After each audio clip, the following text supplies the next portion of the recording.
வணக்கம். ஃபர்தராக இன்னும் சில ஹிந்தி வேர்ட்ஸ் பார்ப்போம். வாரம்ன்றோம் இல்லையா? வாரம் வீக். அதுக்கு ஹஃப்தான்னு சொல்லுவோம் ஹிந்தியில். ஹஃப்தா. ஹஃப்தா. ஹஃப்தா. வருஷம்ன்றதுக்கு சால் இல்லைன்னா வருஷ்னு சொல்லலாம். சால் இல்லைன்னா வருஷ். மாதம்ன்றதுக்கு மாஸ் அப்படின்வாங்க. மாஸ். மாதம். வாரத்துக்கு ஹஃப்தா, வருஷத்துக்கு சால் இல்லைன்னா வருஷ், மாதத்துக்கு மாஸ்.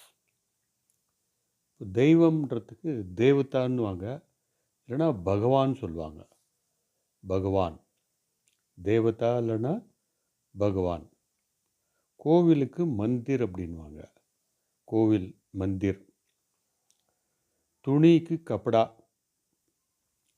வீடு முன்னாடியே சொல்லியிருக்கோம். கர் இல்லைன்னா மகான். மகான். மகான் இல்லை, மகான். கா கா. கதவுக்கு தர்வாஜா. கதவுக்கு தர்வாஜா. ஜன்னலுக்கு கிடுக்கி. கிடுக்கி. பாருங்க, மறுபடியும் ஒரு பாரு.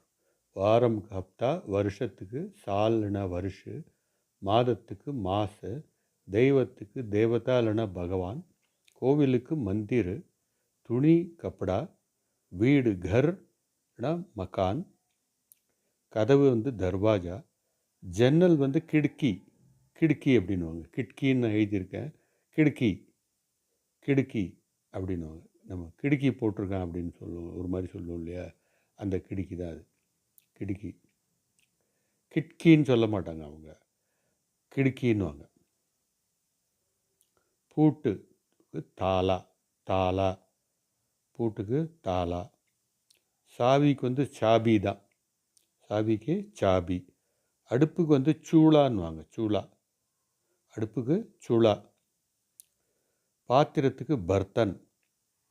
பாத்திரத்துக்கு பர்த்தன். அடுப்புக்கு சூளா, சாபிக்கு சாவி. சாபி தான். பூட்டுக்கு தாலா. அடுத்தது நாற்காலிக்கு குர்சி அப்படின்வாங்க. ஸோ இது மாதிரி சில வார்த்தைகள் மறுபடியும் பார்ப்போம்.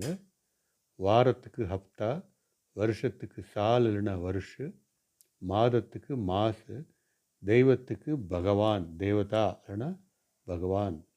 கோவில்ன்றதுக்கு மந்திர், துணி கப்படா, வீடு கர் இல்லைன்னா மக்கான், கதவுக்கு தர்வாஜா, ஜன்னலுக்கு கிடுக்கி, பூட்டு தாலா, சாபி. சாபி சாபி.